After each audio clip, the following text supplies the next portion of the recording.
প্রিয় চাষি ভাইরা, আসসালামু আলাইকুম। আশা করি সবাই ভালো আছেন।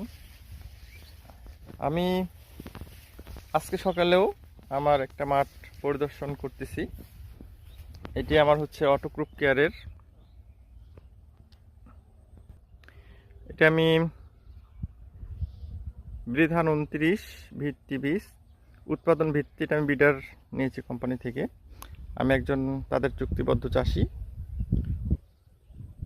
তো আমার ক্ষেতের সার্বিক অবস্থা এখন পর্যন্ত ভালো।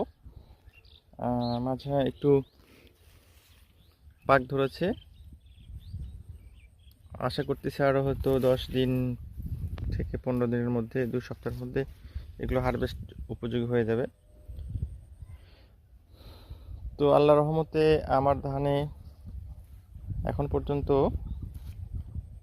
ধান বাদামি গাছফড়িং আক্রান্ত আর নেক ব্লাস্ট এগুলো এখনও দেখা যায়নি।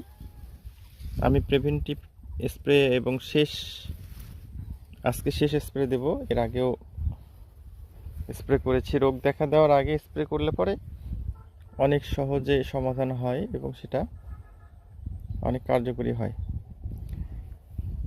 তো আল্লাহ রহমতে আশা করছি ওয়েদার যদি ভালো থাকে, এবার যদি আমি সুষ্ঠুভাবে হারভেস্ট করতে পারি তো অনেক ভালো একটা রেজাল্ট হবে এই ধানে। আর আমরা এই ধান হচ্ছে অবশ্যই বাজারে অনেক ভালো। এটা অনেক বৈশিষ্ট্য থাকার কারণে ধানের জগতে এটাকে ধানের রাজা বলা হয়, কিং অফ দ্য রাইস, বৃধান 29। আমারও প্রায় 16 বছরের অভিজ্ঞতায় আমি এটাকে এখনও ছাড়তে পারি নাই। অনেক ধান প্রথম আমি ট্রায়াল করি, কিন্তু সত্যি কথা বলতে এই ধানের তুলনায় এখন পর্যন্ত অন্য কোনো ধান সক্ষম না ফলন দিতে। তবে আমরা কিছু মিসগাইডের কারণে এই ধানটা অনেক কৃষক লসে থাকি। তো এই বিষয়ে আমি পরবর্তীতে আলাপ আলোচনা করব।